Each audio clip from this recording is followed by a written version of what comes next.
to my channel. My name is Angelique. I am so happy to have you here. If you're new to my channel, welcome. I do a little bit of everything here. I'm new to YouTube, so be patient with me.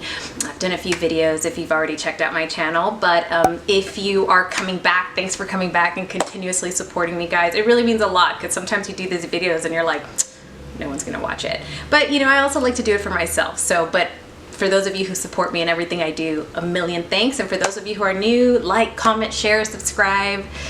Let's do it all. So today I wanted to talk a little bit about my own transformation journey.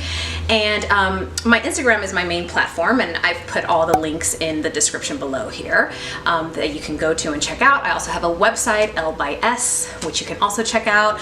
And on Instagram, I went ahead and posted a transformation reel a little while ago, or earlier today. It shows how my journey started and where I'm at today. And it brought up a lot of emotions to put that little video together. And I was just doing it as a Transformation Tuesday, but then when I put it together and I watched it, it was emotional. I don't want to get emotional here, but so I wanted to kind of talk to you guys about, you know, my trials and tribulations and what I battled. And I battled a lot of body dysmorphia, and I'm not here to talk about how it started or when it started. I mean, it started early on in my life, and I had a lot of body image issues for various reasons that I don't want to really discuss just yet. But pretty much my fitness journey started in my early 20s while I was in college.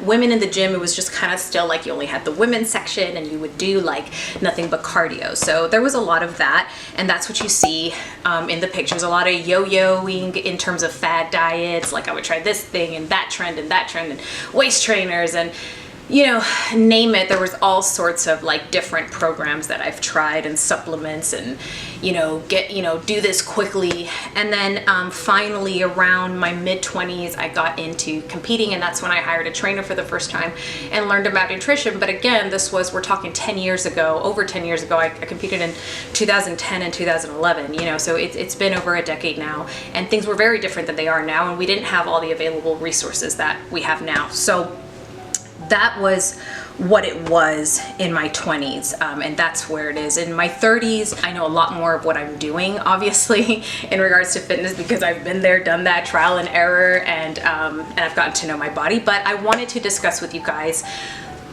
the one thing that took me to my healthiest aesthetic and healthiest point in my life, period, just across the board. And it started simply with changing my mindset. Think about it, guys. Like I said, I competed in 2010, but I've been doing fitness at like my, you know, fitness since like I was 21, and I'm 34 now. So I've been doing it for a while, but like I said, like the first couple of years was just like, you're a cardio bunny, right? And then once I competed about 10 years ago, I kind of started to understand more. That's when I became a fitness trainer as well. So I started to get a little bit more knowledge on things. Even with all the knowledge that I had and all the new things that I was starting to acquire, and all the education that I was acquiring, I couldn't change to the aesthetic that I wanted. And when I used to look back, I used to say, well, having my daughter is what changed everything. By no means am I telling y'all to go have kids, to live a healthy lifestyle. But I used to think that that's what fueled me. And it definitely did, but it was my mindset. It was my mindset that changed. Go back and look at all those pictures from before, from my 20s, when I was just up and down and big and small and healthy and unhealthy and just never really consistent. The one common denominator, I'm sorry, I don't want to get emotional, but the one common denominator was that I was just so incredibly miserable, and I wanted to give this image of like, oh, you know, I'm such a badass. And the funny thing was, guys, even in those pictures before, like, I was in a relationship, so that wasn't the problem. It was just, when I look back now, I realize I was so disconnected from who I truly am. And I think that although I had my faith in God, like I wasn't making the appropriate room for him, and therefore not making any appropriate room for myself. And that's what I believe. And if you're not a person of faith, that's okay. But for someone who grew up in faith and then it kind of not being a part of your life, it leaves like a little bit of an emptiness. So that definitely hurt me. And I want to say I was so desperate to look a certain way that I didn't care about how I went about it or how I treated myself through the process. For example, even when I first competed, you know, I was losing all this weight and I had abs and I was petite and small, but man, I was miserable. I was doing hours on end of cardio and weightlifting, and I was in a miserable relationship at the time. And this is no dig to the person that I was with at the time or anything like that. I'm sure that person was just as miserable as I was. But I'm just saying, like, I didn't love myself. I didn't accept myself anytime that, even though I was losing weight and progressing when I was competing, I didn't look like Amanda Latona, or I didn't look like this other person, so I wasn't gonna be good enough. So to be able to go back and look at that and realize that what changed was that having a daughter definitely is, I think, God's way of pushing me towards my purpose. But you know, when you're relying on, when you're responsible for somebody else, you want them to love themselves, right? And I think any parent would want that for their child. And it made me realize that I wasn't loving myself. I was always so hard on myself. I even, you know, catch myself today, and I'll touch up on this later, but I'll catch myself saying things like, "You're an idiot," like, "Oh, stupid stuff, like, how could you forget that?" You know, like things like that, that you're like, that is all sabotaging to yourself. Or when I would look in the mirror, I'd be like, "Ah, I hate this about my body," or "Oh, I hate that," instead of being like, damn, like, look at everything that God has blessed you with, like, you know. And it's funny because other people come to you like, "Oh man, I wish I had your, I don't know, hair," or insert whatever. And I'm like, no, like, I don't see it, you know. And I think a lot of women can attest to that. And it was my mindset that changed. I already mentioned my daughter was a very big much of my why at first, right? But really, like, I just started to ask, like, how come I'm over here speaking so highly about all my girlfriends and all these other women that I love and admire, but I don't speak the same way about myself. And I used to think like, oh, it's because I'm gonna come across conceited and things like that. Mindset changed on only caring about what's good for myself and my family and what I feel is what God wants in my purpose. So my mindset became, I'm done chasing abs. I'm done chasing a big booty. I'm done chasing the hourglass figure. I'm done chasing all of that. And what I'm chasing is me. Whatever me needs to look like to fulfill my purpose in life is who I love and who I want to be. So I knew that I wanted to be healthy. So 30 minutes of exercise, I think, is the minimum daily. That's recommended in terms of health, you know, drinking water, eating whole foods, like all the basics that we overcomplicate so much is what I went back to. And I just went back to taking care of me. And I started to notice how my body was responding, and I had become way more in tune. And I started just paying attention to what I was saying to myself, what I was allowing others to say to myself, and who I was surrounding myself with. My mindset towards fitness changed. Like I said, I wasn't chasing anything. I was just trying to be healthy, and I knew that I had to do cardio and I had to do weightlifting. And through that, I just kind of started to find like, oh, I like this, I like that. I want to develop my quads a little more. What are quad exercises? And that's how I started to use social media as one of my resources. Like I said, my mindset towards myself is what really changed and what I was after. I was no longer after an image. I was no longer after an aesthetic. I was no longer after what Instagram was showing me. I was after what I wanted for myself and what I envisioned. And all of a sudden, I've said this so many times, just things just started to fall in line. I was eating whole foods. I was eating right. I was paying it. I was intentional, not only with the food that I was eating, I was intentional with the exercises that I was doing. I was intentional with the words that I was using. I was intentional with the people that I was surrounding myself with.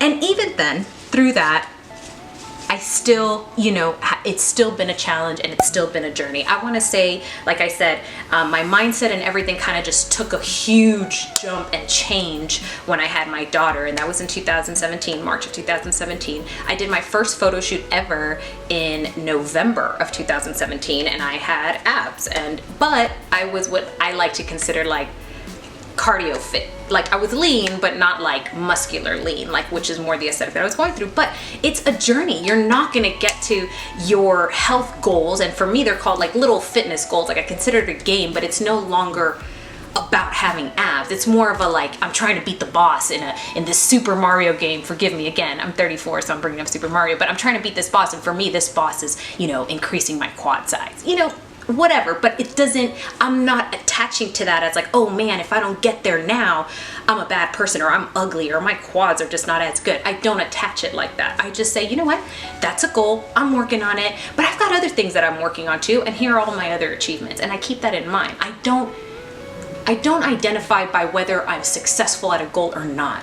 It's not like that doesn't define my worth. That doesn't define me it's more of a like, okay, that didn't work that way, so I'm going to try it this way. And again, it's all about that mindset. You've got to transform your mindset and not be your worst enemy. People overlook that, and it's the simplest thing. A couple of steps here in regards to mindset transformation. You first have to take that step. You have to dare yourself to take the step of transforming your mindset and really saying, I'm going to be intentional with what I say to myself. I'm going to be intentional with who I surround myself. I'm going to be intentional with what I listen to. I'm going to be intentional with everything, with the food that I eat, with the exercises that I do. I'm going to really stop and think about everything that I'm doing. Okay, and that already is huge. This is an opportunity to take it back to the basics. Like, what is good in my life? What is not? What is healthy? What is serving my greatest good? What is not? And do that inventory and start there. And watch how all of a sudden things, once you start making room for your goals, that's when everything starts to fall into place. But you can't have all these unhealthy thoughts in your mind and in your body and expect your body to be able to make the changes you want it to make. Right? So step 2 is to maintain, right? Surround yourself with the right people. Follow on social media the right people, the people that align with what you need and what's going to get you to your highest good. Change your thoughts and words towards yourself and to others. But like just yesterday, I was like, I forgot to put the laundry in the dryer. I'm such an idiot. And I was like, no, I'm not. Like, of course I forgot. I have a million other things going on. It's all good.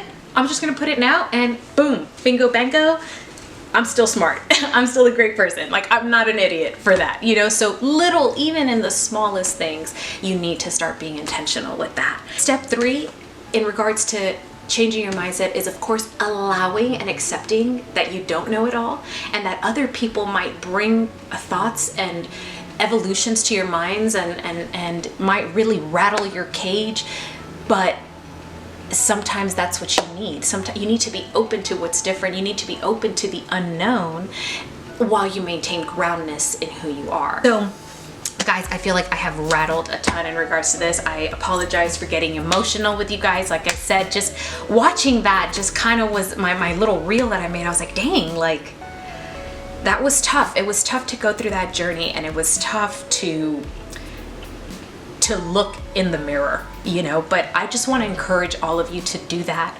I just want you to know that you can always start. Doesn't matter where you are in your life, doesn't matter the mistakes that you made, it doesn't matter anything. It's all about how you see things. It's all about your mindset. So think about things in a radically and different way and start to really and truly love yourself. And I really believe that everything will fall into place after that. Anyways, guys, that's for me. I love you guys a ton. I just wanted to share what made me successful in my transformation and has continued to help me through my transformation journey. Sending y'all lots of love and positive vibes. Please like, comment, subscribe, share, go to my other social media platforms. I'd love to hear from you guys, so please comment back and tell me what you think, and tell me if this is something you've gone through as well.